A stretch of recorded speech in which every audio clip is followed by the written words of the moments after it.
Muito bem. A lista de países que bloquearam a compra do frango brasileiro após o registro de gripe aviária no país não para de aumentar.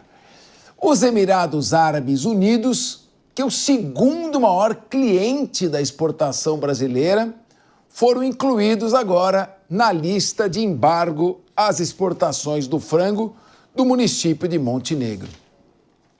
Alguns bloqueios valem para a produção do setor em todo o país e outros são mais localizados.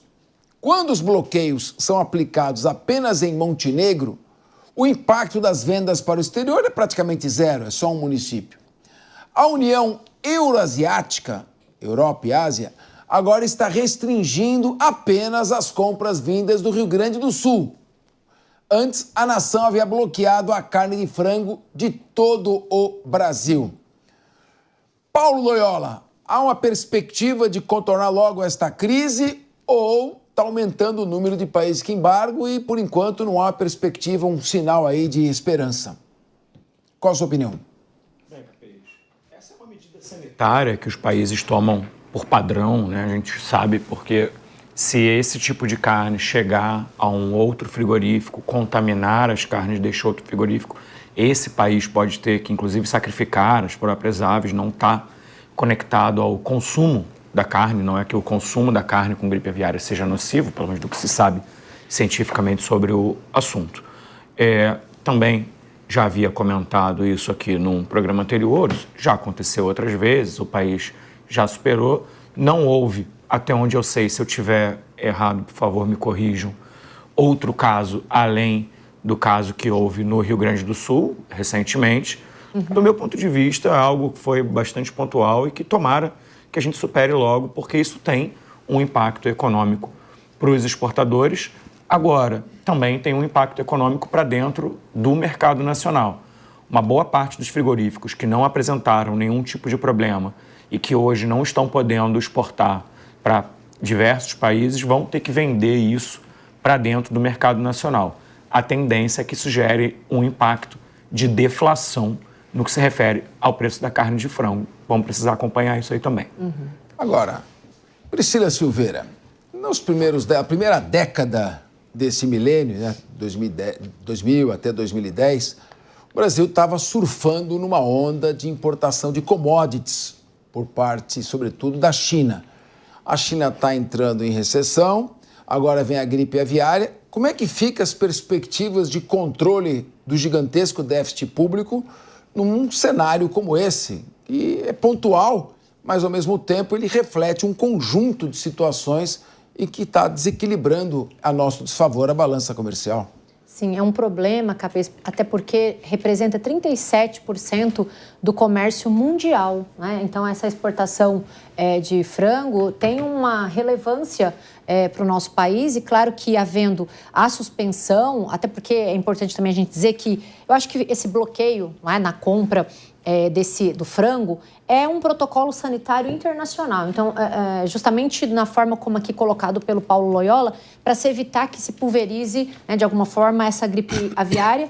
E uma outra coisa que também dentro aí dessa importância relacionada à exportação é de que, diante dos protocolos, a gente não tem... o Ministério até já se manifestou nesse sentido, que tem pessoas... Hoje mesmo eu escutei uma pessoa falar, não, eu estava fazendo frango, meu pai falou que não era para comer o frango, porque o frango traz muito problema até para dentro do país, não só para fora. O Ministério já se manifestou sobre a ausência de um risco, tá, para o consumo da carne de frango. E por que eu sinalizo isso? Por causa do problema que a gente pode enfrentar até internamente no país, né? Tendo em vista que se restringe a exportação, pode também haver, de alguma forma, embora muitas pessoas sinalizam para não, né? Mas eu acho que pode, havendo aí restrição, o ovo subir cada vez mais. A gente tem enfrentado o problema com o valor do ovo aqui já há muito tempo, né, que foi superavitário aí, e eu acho que com relação a gente não ter a forma de ter, inclusive, para dentro do país, então a gente tem problema com a exportação, a gripe aviária tem que ter tido controle, o controle, nesse momento, seria matar, né, sacrificar aquelas aves que estariam acometidas pelo vírus. Eu não sei se isso será feito ou foi feito, né? Vocês podem me dizer aí.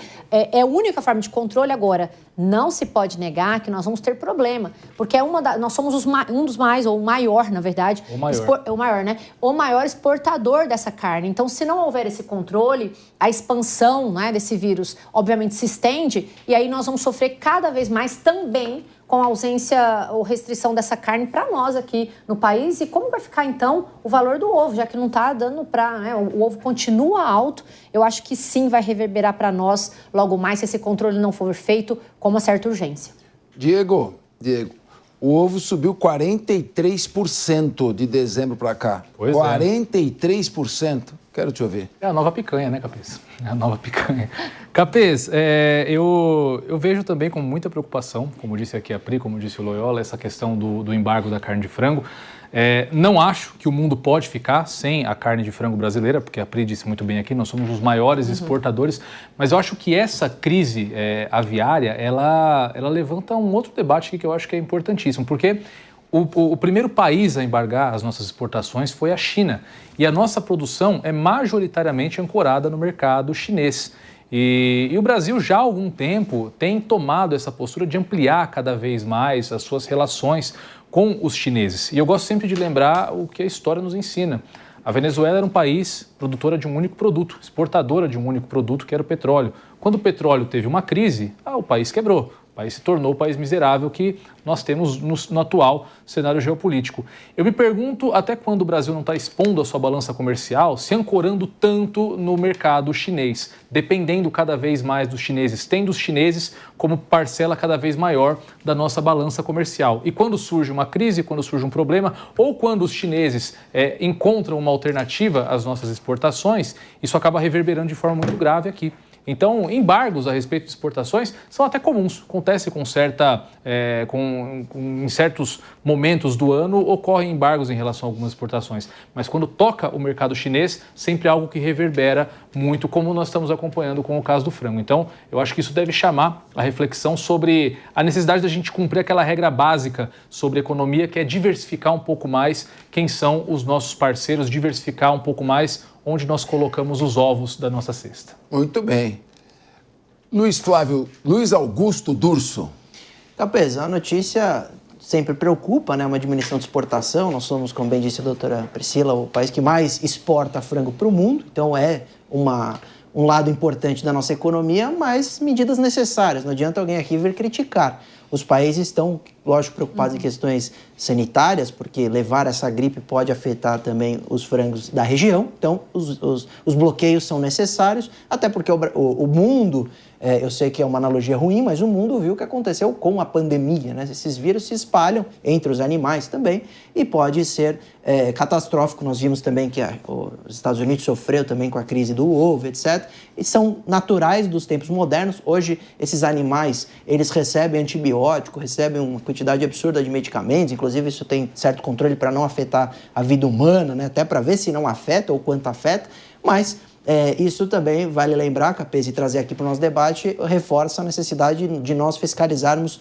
todos esses produtores para sempre estarem dentro de todas as expectativas da forma mais saudável para o animal e mais segura do ponto de vista da saúde para toda a sociedade, até porque, como a gente está vendo, não importa só a economia nacional ou a saúde nacional, nós estamos falando de questões mundiais, lógico, bem dito aqui, isso não está afetando a saúde humana diretamente, mas economicamente tem um efeito muito grande e, sem dúvida nenhuma, essas gripes elas se espalham muito porque nós vimos como são os criadouros desses animais. Eles estão em pequenas gaiolas, muitos animais juntos, e isso se espalha muito rápido, fazendo que você perca muitos animais em sequência ali e ficam inapropriados, lógico, para comercialização. Então, esse é o tipo de situação que a gente enfrenta, mas é bom alertar a população do Brasil que se você consumir não há risco nenhum, porque a gente precisa aquecer o mercado, pelo menos nacional, enquanto o internacional está, de alguma forma, nos afastando temporariamente.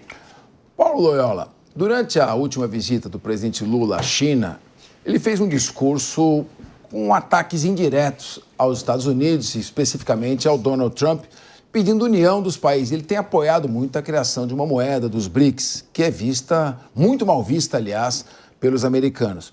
E falou que tem que ter mais integração, mais cooperação entre os países. E eu vejo aqui restrição à carne de aves de todo o Brasil, embora a crise, a gripe aviária esteja restrita a uma cidade só do Rio Grande do Sul. Ó, África do Sul, que é dos BRICS. Argentina, Bolívia, Chile, Peru, que estão aqui do nosso lado. Uruguai, você noticiava aqui que saiu da lista. México, país daqui da América Latina. Arábia Saudita acabou de entrar. Jordânia, Emirados Árabes, República Dominicana aqui na América Central. Então, como é que você vê a questão em que há uma vontade muito grande, uma certa emoção do presidente em unir os países contra os poderes dominantes? E, na verdade, a hora que chega a hora da economia, cada um se vira do jeito que pode. O que me impressiona, e acho que eu queria perguntar para você, é essa restrição em todo o país. Por quê? Quando a gripe aviária está restrita a um município de um estado. Bem, Capês, na verdade é uma precaução que os países tomam e essa é uma medida sanitária absolutamente comum de ser tomada. Nenhuma medida está sendo feita contra o Brasil de maneira desproporcional ao que já é feito normalmente em relação a qualquer outro país que causasse isso. O companheiro Diego falou da questão dos ovos e, inclusive, foi por essa mesma razão que teve uma crise nas granjas americanas e que fez com que o preço do ovo, que aqui subiu 40%, lá duplicou o preço. Justamente porque os americanos tiveram que matar alguns milhões de aves em função de gripe aviária. Não é um problema exclusivo do Brasil, repito, que esses países passem a tratar isso dessa forma.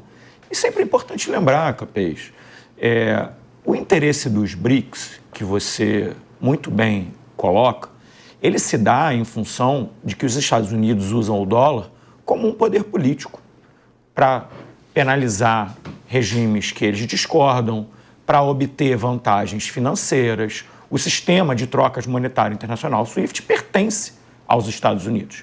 É isso que quer se mudar, porque esta dependência aumenta o custo de transação para os países, expõe geopoliticamente esses países. Então, o que está se querendo fazer em relação aos Estados Unidos, e esse não é um desejo brasileiro, esse é um desejo de praticamente todo o restante do mundo que não seja os Estados Unidos. Agora, por exemplo, um outro ponto, uma externalidade extremamente positiva da viagem do Lula foi quase 30 bilhões de reais anunciados pela China de investimento no Brasil. A gente precisa olhar esse tipo de coisa olhando o quadro como um todo. A China não foi o único país que bloqueou, repito, é um padrão sanitário, porque pode colocar em questão a própria produção daquele país, trazendo inclusive questões relacionadas aí à própria segurança alimentar da população. Mas, Priscila Silveira, o que me chama a atenção é que o presidente quer unir, ele quer ser líder de um grupo de países contra o imperialismo ocidental dominante dos americanos. Mas a Argentina sabe muito bem que aqui do lado, não sabe que é só restrito ao Montenegro. O Chile está aqui do lado, a Bolívia. A África do Sul, nossa companheira dos BRICS aqui, foi o segundo país a integrar, era BRIC e depois entrou a África do Sul. Então, será que não está na hora do Brasil começar, como disse o Diego Tavares, a ter uma visão um pouco mais pragmática, menos romântica, menos estudantil da visão dos Estados Unidos? Parceiro comercial é parceiro comercial. Na hora da H, não adianta, não tem amiguinho, não tem amiguinho. Se tem problema na doença, o Durso, eu queria ouvir a Priscila depois você, ela está restrita a Montenegro, não ao frango produzido no Brasil inteiro. Isso que eu quero ouvir. Sim, sabe o que eu tenho percebido? Que a falha, até mesmo na comunicação, Capês, do atual governo, se estende aqui também. Por quê? Não é só força política. Eu acho que força política, claro, porque se de fato houvesse essa força que se demonstra, né, essas restrições não seriam feitas na totalidade. Agora, de outro lado, eu também entendo, né, ainda que pouco, essa possibilidade de se restringir todo, porque em que sentido? Eu não sei se teve contato, é uma questão mais preventiva, mas, como você bem disse, a Argentina aqui do lado sabe que não houve contato, que se restringe ali ao estado do Rio Grande do Sul. Então, mesmo que fosse, né, um protocolo aí sanitário esperado, o Brasil conseguiria, se ele tivesse uma boa comunicação, até mesmo no Ministério da Agricultura, sinalizar isso e não ter esse bloqueio na totalidade, o que eventualmente não traria tanto prejuízo conforme a gente está observando. Então, eu acho que faltou um pouco, né, aí de intermediação do atual governo, e aliás, que não vi até mesmo a presidência citar isso, é uma coisa que é mundial, né? Então, se fala muito sobre a ausência de comunicação da presidência, e aqui não é só em questão de pautas ligadas à economia, mas a todas elas. Como só uma parte, Pri, a respeito dessa parte desse tema da comunicação, se você me permite. Claro. Existe uma narrativa muito clara que esse governo tem encampado contra o agronegócio.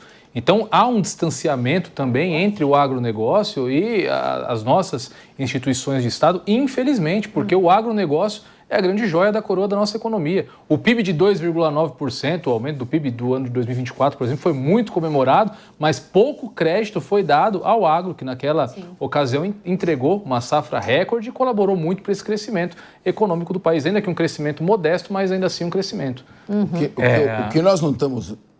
Posso? É que sim, rapidinho. Tem um dado muito fático que fala-se muito do governo brasileiro em relação à relação dele com o agro, mas é importante lembrar que o Plano Safra de 2024-2025, que é o plano de investimento de dinheiro público para manter o crescimento do agronegócio, foi um valor recorde. Nunca na história desse país se investiu tanto no agro quanto o governo Lula está investindo. Tem uma diferença ali ideológica de fato. Mas o fato é que o governo Lula tem um investimento absolutamente recorde hoje em relação ao agronegócio. Bom, esse tema será tratado oportunamente. Quando ele for tratado, nós vamos aprofundá-lo com as visões de todos os lados. O que eu chamo a atenção, para resumir, é que o mundo, depois dessa reorganização econômica que os Estados Unidos estão fazendo, está partindo para relações bilaterais. Se o Brasil continuar apostando em Mercosul, BRICS, vai ficar falando sozinho.